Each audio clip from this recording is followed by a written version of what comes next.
ഗൾഫിൽ നമ്മുടെ ഉമ്മക്ക് കഷ്ട ചെല്ലില്ല, പെഞ്ഞയ്ക്ക് കഷ്ട ചെല്ലില്ല, മക്കൾക്ക് കഷ്ട ചെല്ലില്ല. അവന്റെ ബേജാറും അവന്റെ കടവും അവന്റെ ദുഃഖവും ചെല്ലില്ല. അവന് ഗൾഫ് ഫ്ലൈറ്റ് എത്തിയപ്പോ പെഞ്ഞയും മൈക്കാത്തലും ബീച്ച് റോഡിലും എക്സിബിഷന്റെ തൊട്ടിൽ നേളിയോണ്ടുള്ള ആള് വാനിറ്റി ബാഗും വെച്ചിട്ട് ഈ മൊബൈൽ ചാർജർ അങ്ങനെ പാലക്കാരേക്ക് മൊബൈലിലോട്ടേക്ക് ഒരു പവർ ബാങ്ക് എടുത്തോ വേണ്ടേ. അങ്ങനെ പെണ്ണുങ്ങൾ തൊക്കുള്ള ഒരു റീചാർജർ ജാവുക 12 ഗಂಟೆ തൊട്ടില്ലേ അത്ര കീഴിലിട്ടല്ല. പിന്നെ എക്സിബിഷൻ ആക്കടങ്ങ ചവിട്ടിയുടെ പുറത്താക്കട സാധാരണ 12 ഗಂಟೆ 1 ಗಂಟೆ അവിടെ കറുത്തിട്ട് കണ്ടു നോക്കുമ്പോ കറണ്ട് പോയിട്ട് കറുത്തിട്ട് കണ്ടല്ലേ ഉർക്കാണെന്ന് പറഞ്ഞിട്ട് ജാഖയില്ല.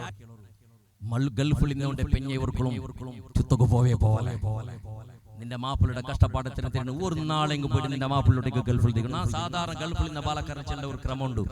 കണക്കണം ബേജാറ് ചെല്ലുമ്പോൾ പെഞ്ഞി മക്കളെ ബേജാറ് ഞങ്ങളിൽ വന്നിട്ട് ലൗത്തിൽ ചെന്ന് ഞങ്ങൾക്ക് ബേജാറാവ് ഞങ്ങളുടെ സമയത്ത് ചെല്ലില്ല. ഞങ്ങൾ ചെല്ലുമ്പോൾ ബേജാർ അപ്പൊ നാശലുടെ കടാക്കി ടാങ്കോ ഗൾഫിൽ പോയിട്ട് പള്ളിയുടെ ഒരു ബേങ്ങി ടാങ്കോ സമ ഒരു വിസ ഇട്ടിട്ട് നിന്റെ പെഞ്ഞി മക്കളെ ഒരു തിങ്ങളുടെ മട്ടക്ക് നീ ബിൽപാട്ടുകൾ ആ മാപ്പിളുടെ ഉദ്യോഗം കണ്ടെത്തി പിന്നെ റായത്തിനോട് അവള് കഞ്ഞല്ലാണ്ട് ചോറുണ്ടല്ലേ. അത്ര കഷ്ടപ്പെട്ടവണ് ഒരു 100 രൂപയ്ക്ക് 200 രൂപയ്ക്ക് 1000 അരിയാൾക്ക് 2000 അരിയാൾക്ക് വന്നിട്ട് അവന്റെ കഷ്ടപ്പാട് ഞങ്ങളെ സുമാറാക്കടല്ല.